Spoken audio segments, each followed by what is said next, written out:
Jangan lupa like, comment, and subscribe channel YouTube TVRI Bengkulu dan nyalakan lonceng notifikasinya.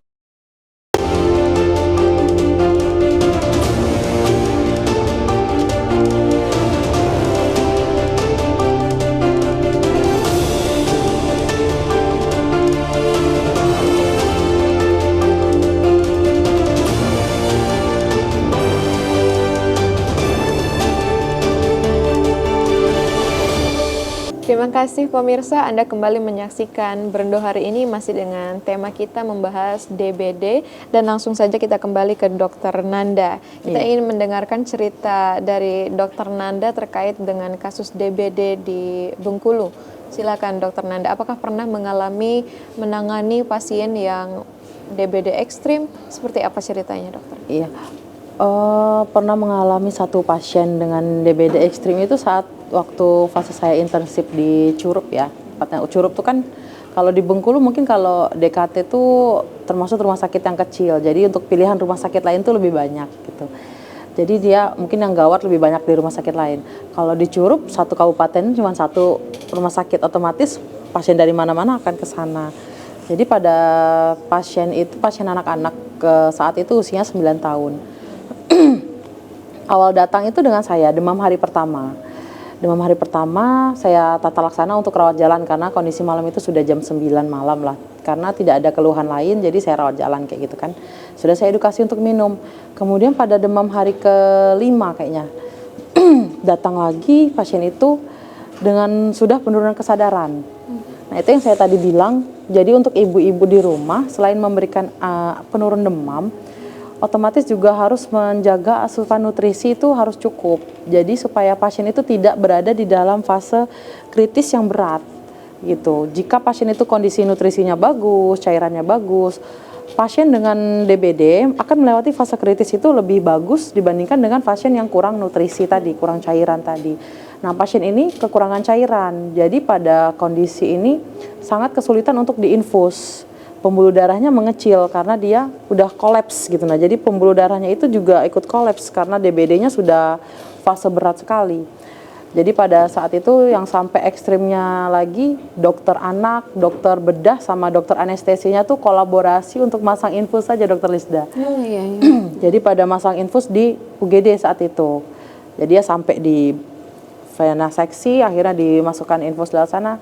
Tapi selanjutnya karena itu kondisinya sangat berat sekali, jadi kami tidak bisa tata laksana di Curup.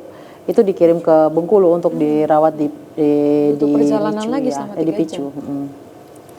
Setidaknya kan sudah masuk cairan kan. Itu kan untuk jalurnya juga kalau pada pasien berat itu kita tidak bisa pasang satu jalur. Bayelda untuk infusnya itu harus dua jalur karena dia ada target cairan yang harus diberikan. Berdasarkan guideline-nya itu kan ada target cairan dalam 1 jam pertama itu berapa, kemudian selanjutnya berapa, kayak gitu kan ada.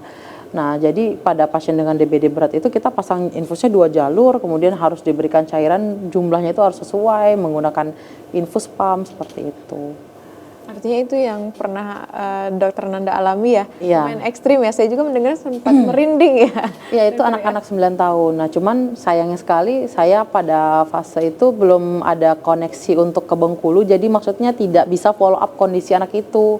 Saat itu saya tidak tahu anak itu selanjutnya apakah bagus kondisinya atau bagaimana gitu, karena dirawat di M Yunus, terakhir kan kami rujuk ke M Yunus dari RSUD Curup saat itu. Kalau untuk di rumah sakit DKT sendiri seperti apa, dokter? Ya kalau untuk di DKT sendiri sih kemarin itu kalau yang terburuk memang ada satu pasien kondisi pasien meninggal. Itu memang sudah komplikasi, itu usianya udah masih muda sih, termasuk muda 35 tahun. Itu dengan DBD, tipes juga, kemudian disertai dengan infeksi di abdomennya, di perutnya itu disebut peritonitis saat itu. Jadi dia peritonitisnya itu sudah nyeri banget seluruh perut. Sudah sepsis juga. Jadi maksudnya infeksinya itu sudah nyebar juga. DBD-nya dengan trombosit saat itu 22.000. Jadi perlu diketahui juga pemirsa kalau untuk DBD itu yang perlu dipantau adalah kondisi cek darahnya, hematokrit sama trombositnya. Biasanya kita lihat dari sana. Untuk trombosit pada DBD itu biasanya cenderung rendah dan hematokritnya biasanya meningkat. Seperti itu. Nah, pada pasien yang di DKT kemarin memang kondisinya sudah jelek karena trombositnya sudah sangat turun sekali, kemudian tipes juga, ditambah juga infeksinya sudah sepsis, sudah menyebar ke seluruh tubuh sampai ke perutnya juga. Sedangkan saat itu kita mau operasi untuk abdomennya itu karena infeksi perutnya itu tidak bisa karena trombositnya masih rendah sekali. Jadi sudah komplikasi, akhirnya pasien itu dalam kondisi yang jelek dan tidak tertolongkan. Artinya dari cerita Dokter Nanda kita tidak bisa menyepelekan DBD. Betul. Dokter Lisda? Iya, betul sekali. Kalau untuk Dokter Lisda sendiri pernah mengalami penanganan ekstrim atau seperti apa biasanya di vaskes pertama untuk penanganan DBD? Jadi kalau di vaskes pertama sih kalau kita menghadapi yang penurunan kesadaran jujur belum pernah, Helda. Karena biasanya masyarakat juga tahu sih kalau udah mulai ngantuk atau nggak bisa dibangunkan itu biasanya dia nggak akan bawa ke puskes, dia langsung bawanya ke IGD ya. Kan judulnya instalasi gawat darurat tuh gitu. Tapi kalau di vaskes primer itu yang saya temui itu adalah demam yang tinggi gitu ya, dengan beberapa gejala seperti yang mual muntah, kemudian nyeri otot, nyeri sendi, malaise yang tadi anaknya jadi misalnya nggak mau ngapa-ngapain dari yang awalnya aktif gitu ya.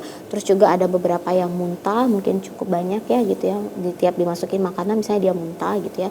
Tapi kalau kami di vaskes primer itu kebetulan syukurnya itu dia tersedia pemeriksaan yang namanya NS1. Ya, jadi di puskes itu biasanya ada tersedia pemeriksaan NS1 itu adalah pemeriksaan yang dipakai justru di hari pertama dan kedua, Helda. Itu Di hari syukurnya. pertama dan di hari kedua. Iya, dia akan sangat mendeteksi di hari pertama dan kedua.